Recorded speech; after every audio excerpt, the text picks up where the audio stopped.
Why is my bank account nearly empty? This can't be right. I stared at my phone in disbelief. This morning I had over $50,000 in my savings account. Money I'd been meticulously setting aside for years for my daughter's college education. Now, it showed a balance of barely $5,000. With shaking hands, I dialed my husband Everett's number. Everett, something's wrong. Most of the money in my savings account is gone. Did you transfer it somewhere for safekeeping or something? Oh yeah, about that. Everett sounded casual, nonchalant. I needed some cash quickly, so I borrowed from your account. Hope you don't mind. My mind reeled. You what? How much did you take? Around 40 grand or so. Hey babe, don't worry about it. I'll pay you back. How could you do this without talking to me? I fought to keep my voice steady. Elsie was playing nearby and I didn't want to alarm her. That money was untouchable for her college. You know that.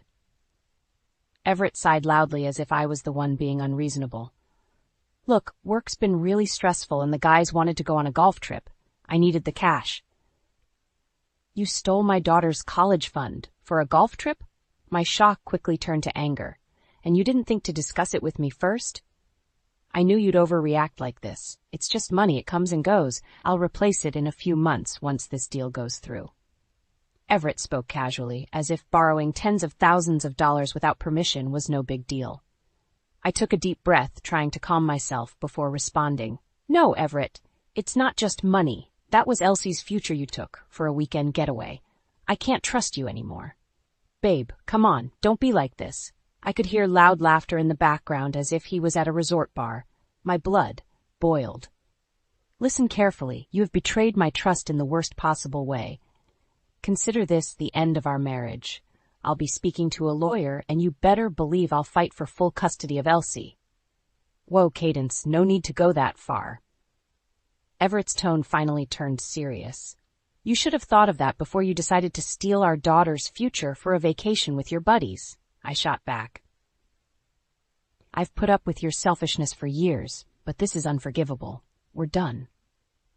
I ended the call, hands shaking with anger and disbelief. How could he be so callous, so irresponsible?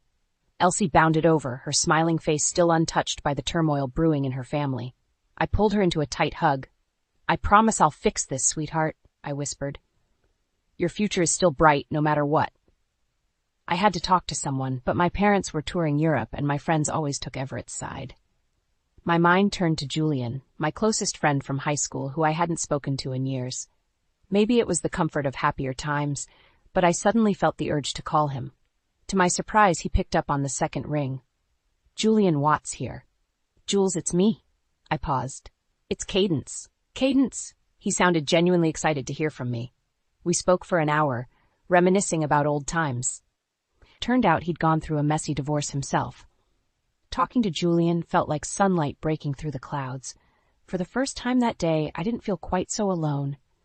I knew this was only the beginning. A battle loomed ahead. Lawyers, custody arrangements, asset divisions. But I finally felt ready to stand up for myself. For Elsie. It had been 2 weeks since I had walked out on Everett, and my life felt like it was falling apart. Between meeting with lawyers, looking for a new apartment that I could actually afford, and trying to act normal for Elsie, I was overwhelmed and exhausted. I decided to take Elsie to the cafe I owned, hoping that being there would lift my spirits. As soon as we walked in, I noticed a familiar face at one of the tables. It was my old friend Julian, the one I had reconnected with after finding out about Everett's betrayal. Sitting across from him was a young girl around Elsie's age, who I guessed must be his daughter. Julian's face lit up when he saw us. Cadence, what a nice surprise. I waved and brought Elsie over to say hello. Julian, I didn't know you came here. This is my daughter, Elsie. Elsie gave a shy wave. Julian gestured to the girl next to him. This is my daughter, Mia. We just moved back to the area last month. Mia and Elsie seemed to hit it off instantly, chatting excitedly about arts and crafts. I envied their simple joy. Julian must have noticed the stress on my face. Why don't you join us for a coffee? He offered. The girls can do some coloring. I hesitated briefly, then decided it would be nice to sit with a friendly face. I got us some drinks, while Julian set the girls up with paper and crayons. So, how are you holding up? Julian asked gently once I sat down. I sighed. Honestly, it's been rough. I feel like this divorce is tearing my life apart, and all I can think about is making sure Elsie doesn't get hurt in the process. Julian nodded sympathetically. I remember feeling the same way when Mia's mom and I split. The logistics can be overwhelming. I shook my head. It's more than just logistics. Everett violated my trust in the worst possible way. He stole Elsie's college fund behind my back. I'll never forgive him for that. Just saying the words out loud rekindled my anger. Whoa, that's awful, Julian said, his eyes wide. I'm so sorry he betrayed you like that. His sincere sympathy meant more than he realized. I hadn't been able to confide fully in anyone else. Talking to Julian just felt easy, comforting. For a moment, the chaos of my life quieted. Julian reached over and put his hand on mine. You're strong, Cadence, and clearly an amazing mom. Elsie is lucky to have you fighting for her future. I blinked back grateful tears, touched by his faith in me. With everything collapsing around me, his steadfast friendship gave me hope. Maybe I would get through this after all. We sat chatting for another hour, the conversation flowing easily between us. Being around Julian and Mia, laughing over shared memories and simple joys, made me feel lighter than I had in weeks. Like maybe there was still goodness left in this world. As we got up to leave, Julian pulled me into a warm hug.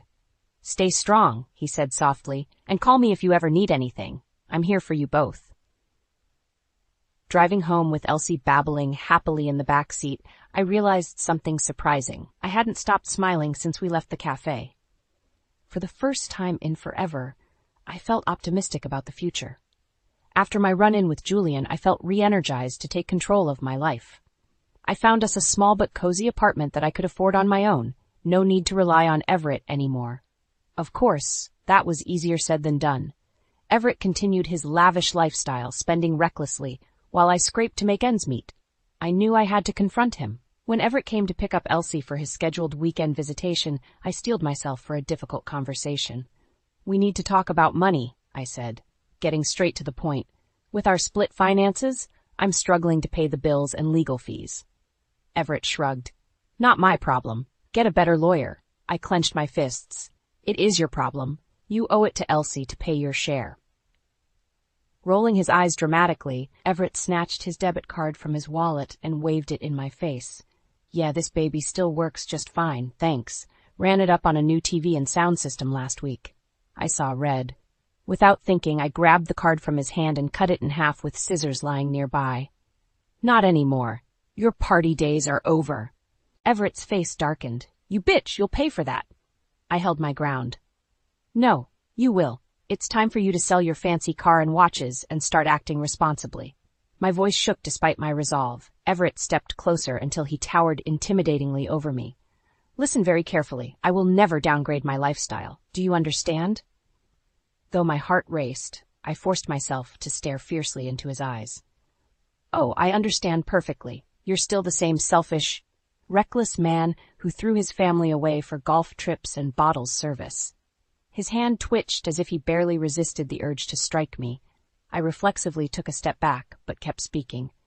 Get ready for a rough road ahead, because I am done coddling your addiction to luxury. For Elsie's sake, you better clean up your act fast.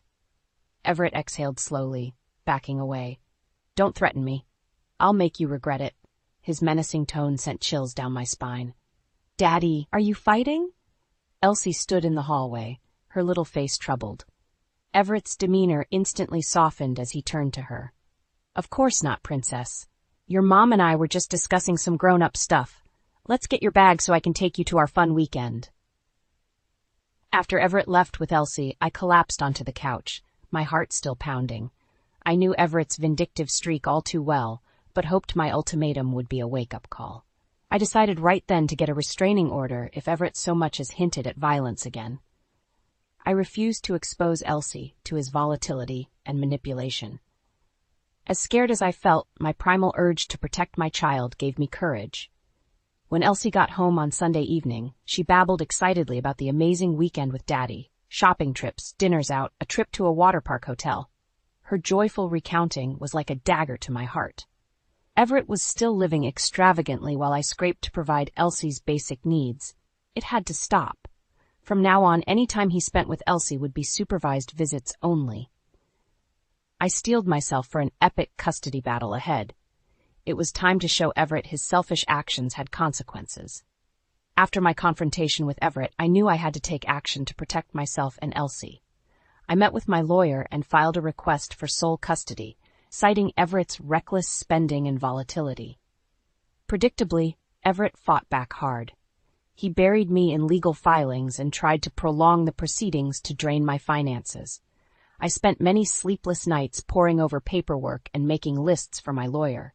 One day, an official-looking envelope came in the mail, a notice of collection for one of Everett's credit cards. That was odd, since I had no access to his accounts. I opened it to find a balance of nearly $40,000 owed, racked up at casinos and liquor stores. Shaking, I called the credit card company to investigate. "Can you tell me the details of the charges on this account?" I asked. "Let's see. There are multiple large charges over the past 2 months at Hollywood Casino, plus thousands at liquor stores and bars," the rep informed me. My heart sank. Everett had a gambling problem too? And he was drinking heavily? I knew he was selfish with money, but this was dangerous. Furious, I called Everett. "I got a collection notice today," I said without preamble. "You have a secret gambling addiction too?" "That's none of your business," Everett hissed. "Stay out of my finances." I barreled on. "It is my business when it affects Elsie. You need help, Everett." He scoffed. "The only thing I need is for you to stop harassing me. This conversation is over." The line went dead. Over the next few days, I couldn't stop thinking about what else Everett could be hiding. While Elsie was at a sleepover, I sneaked into the house we once shared and went through Everett's home office. Rifling through his drawers, I unearthed piles of past-due bills, bank statements riddled with overdraft fees, and letters from collection agencies. The extent of his deceit left me reeling.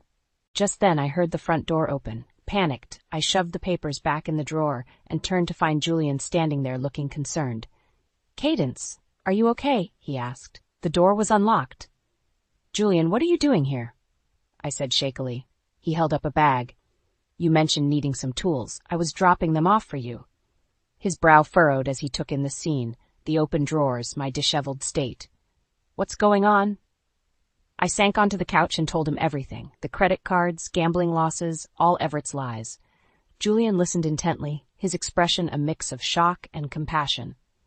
"I'm so sorry you're dealing with this," he said, squeezing my hand supportively. "Everett clearly has issues he needs help for, but the most important thing is you and Elsie's safety." I nodded, wiping away tears. Julian gave me a gentle hug. "You're not facing this alone anymore," he said. "I'll always have your back." Leaning into his embrace, I allowed myself a moment of vulnerability. Julian's steadfast loyalty gave me the strength I would need for the tough road ahead. With him by my side, I could face anything, even my deceitful, troubled husband. The custody battle raged on. Everett's lawyers kept angling for delays, trying to drag things out until I ran out of money.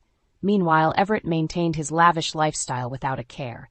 After the kids' soccer game one Saturday, I noticed Everett looking disheveled, with dark circles under his eyes. His speech was rambling, erratic. I pulled Julian aside with concern. "Everett seems really on edge," I told him. "I'm worried about him having unsupervised time with Elsie in this state." Julian nodded. "I noticed that too. He seems more volatile than usual. What if he's drinking or gambling again, or worse?" I bit my lip anxiously. The possibilities troubled me deeply. "I have an idea." Julian hesitated before continuing. "I wasn't sure if I should mention this, but a friend saw Everett at a casino multiple times last week. He was there all night, drinking heavily." My heart dropped.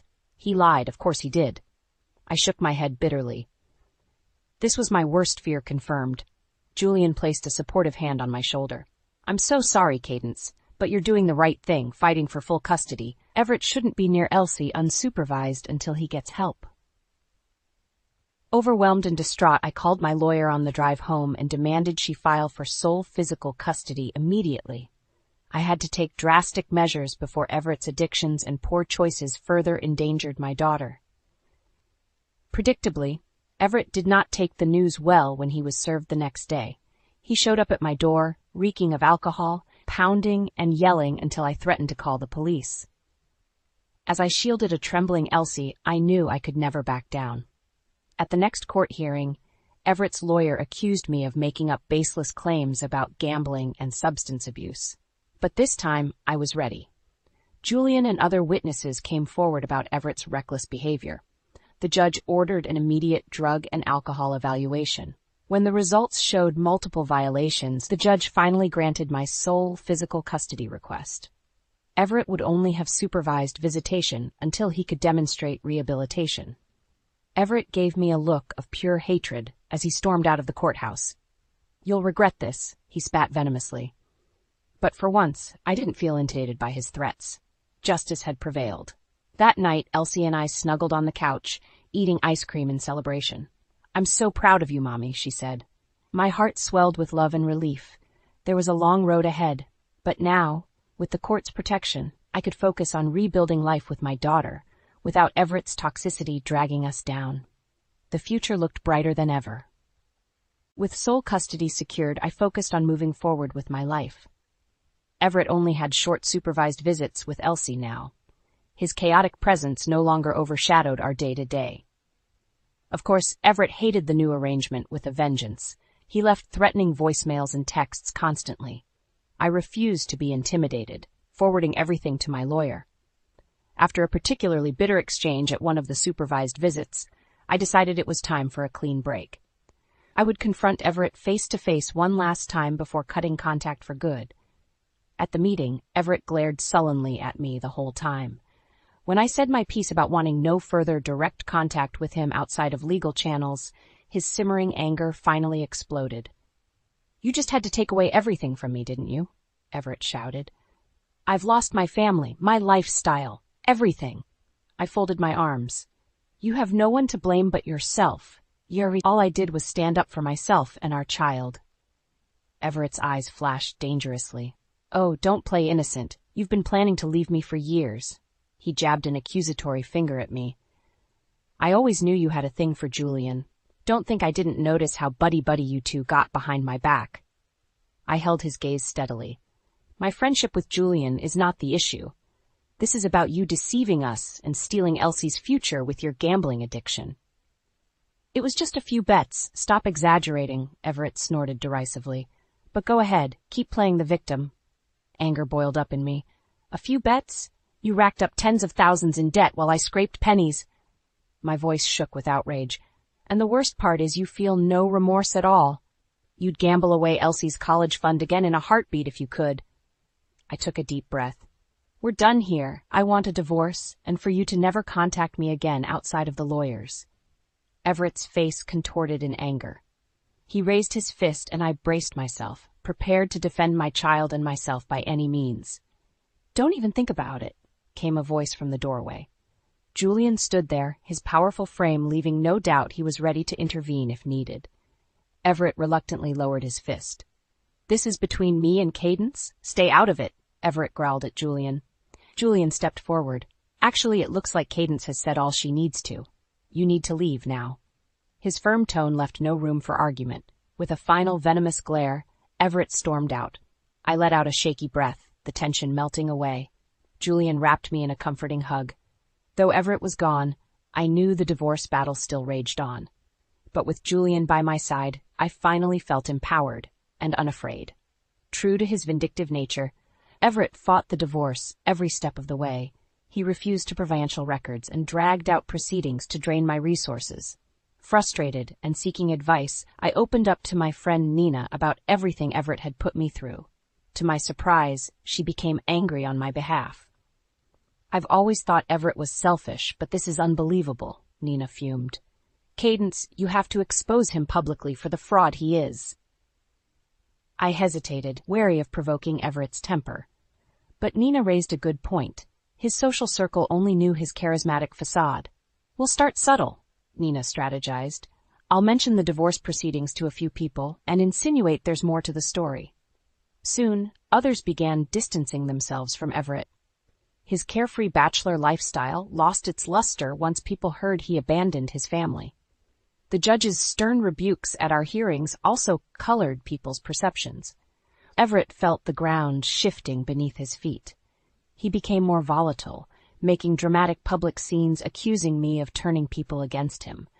His outbursts only made him look worse. At Nina's urging, I stopped covering for Everett. Bolstered by supportive friends, I opened up on social media about the circumstances of our split. The avalanche of sympathy and outrage was cathartic. Everett's desperate attempts to defend himself just dug his hole deeper. Former friends came out of the woodwork with their own stories of his callous behavior. When Julian added first-hand accounts of Everett's violence, substance abuse, and gambling, any remnants of Everett's polished public image shattered for good. Panicked and flailing, Everett tried to have my social media accounts shut down for false allegations, but the damage was done. Everett's country club suspended his membership due to conduct unbecoming. He was even asked to step down from the prestigious school charity board he once chaired. Watching Everett finally reap the consequences of his deceit was profoundly satisfying. For too long, he had coasted through life, leaving wreckage in his wake while facing no repercussions. Not anymore. With his reputation destroyed, Everett had no leverage left. He reluctantly agreed to my settlement terms. I would retain full custody of Elsie and most marital assets. The judge glared harshly at Everett as she finalized the divorce. Your behavior throughout these proceedings has been reprehensible. I trust this judgment will compel you to reform your ways. Everett said nothing, his face impassive, but as we left the courthouse I glimpsed his Porsche getting towed away. The sight filled me with dark satisfaction. That evening Elsie and I celebrated with Julian and Nina. Here's to fresh starts, Nina toasted. Now that karma has worked its magic. We all clinked glasses in eager agreement. My journey towards justice had been long and painful at times, but seeing Everett finally pay the price for his misdeeds gave me hope that goodness could prevail, even against the worst odds. With my daughter by my side, the future had never looked brighter. With the divorce finalized and sole custody secured, I was ready to start fresh. Everett was forced to pay child support along with hefty fines for his deceit. His fancy possessions were repossessed one by one. Meanwhile, I bought a modest but comfortable house for Elsie and I with the settlement money. My lawyer ensured everything was ironclad. Everett would never be able to touch these assets. On moving day, Julian was there bright and early to help us unpack. I'm so proud of you, Cadence, he said, giving me a warm hug. You've created a safe, happy home for Elsie. I smiled, my heart full of gratitude. I couldn't have done it without you. Our eyes met in a moment of connection and understanding. With Everett out of the picture, Julian and his daughter Mia became a fixture in our lives. Elsie loved having a pseudo-big sister in Mia. The four of us frequently had dinner together, went to the park, browsed weekend markets. It felt right. One night after the girls were asleep, Julian and I sat talking over wine. The conversation flowed freely, reminiscent of our high school days. I know the timing might seem complicated, Julian began nervously. But I was wondering if you'd like to go out sometime, just us? My pulse quickened. Despite our obvious chemistry, I had resisted acting on my feelings with all the chaos of the divorce. But now, the path ahead seemed clear. I'd really like that, I said softly. Julian's eyes lit up with surprised delight. We sealed it with a tender kiss. With my personal life looking brighter, I shifted focus to my career goals. I decided to use half the settlement money to open a second cafe location downtown. On opening day, Julian and the girls were front and center cheering me on. When customer after customer raved about the cozy atmosphere and delicious baked goods, my heart swelled with pride. My lawyer friend Nina loved the new spot so much she offered to invest in a third location. Over celebratory glasses of wine, our vision took shape for a bakery cafe chain bearing my name. As the business took off, Julian and I grew closer than ever. Elsie adored having him and Mia around. Though Everett still dropped by for brisk, tense visits with Elsie, our new family unit brought me true happiness. The final, satisfying piece fell into place when my lawyer forwarded me a Google alert about Everett pleading guilty to tax fraud. As part of a plea deal, he would have to pay massive penalties and do community service. Karma comes for us all eventually, Julian chuckled when I shared the news. I grinned, feeling not sympathy but a deep sense of vindication. Everett was finally reaping exactly what he sowed. Sitting contentedly on the porch watching Elsie and Mia play, I reflected on how far I'd come. Just a year ago, my life was dictated by Everett's cruelty. Now here I was, successful, empowered, surrounded by people I trusted. I was filled with profound gratitude for this second chance at life. With a smile on my face, I embraced the bright future ahead.